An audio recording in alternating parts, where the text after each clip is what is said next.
Hello everyone, good morning. So I just woke up and every time I feel tired, this is my remedy. I use ice. I get ice cube in my freezer, and this is my remedy to waken me up. Okay, so I'm gonna show you. So yung ice, all you do is put him in your under eye and then go around it. Ganyan lang siya po, just like that. Go around the cubes in your eye just like this, and it will wake you up, guys.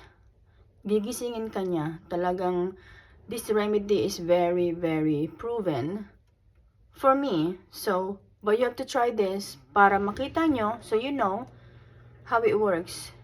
Even if you only have 2 hours sleep or something, basta yung mata mo heavy, if your eyes is heavy, just do this routine. And I assure you guys, it really helped. Wala pang mga 1 minute, 2 minutes or whatever, freshen na yung mata nyo. Trust me. I've been using this already. So, you have to try this. You must try this, and so that you know that it really works. And it also helps for your under eye bag right here, like that. And then after that, pag may natira or something, I just go all around on my face before I do my normal routine in the morning, like washing your face, putting your moisturizer and everything. This is what I do first. I start in my eyes, like this.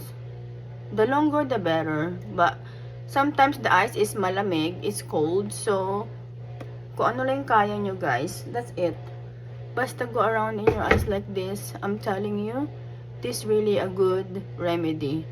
You must try this so that you know what I'm talking about, okay?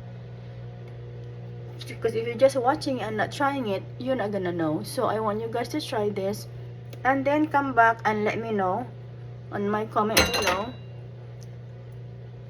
how is it on you? Like, nag-work ba sa inyo or what? Kasi ako talaga nag-work siya.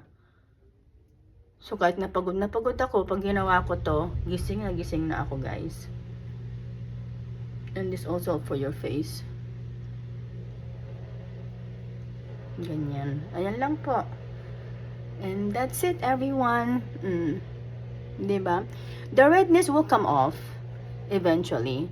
It will not take long. Kasi syempre, once you put this, the ice is cold. It makes your skin red. But it will come off. By the time you go to work and stuff or do whatever, it's off already. Wala na yung redness niya. Pag nilagay nyo naman dito, di rosy chick kayo, diba? Diba? Okay guys, that's it for watching. Thank you for watching. That's it for today's tutorial. Until next time, don't forget to like and subscribe. And you must try this and tell me your opinion about it. Okay guys. Bye everyone. Thanks for watching. God bless.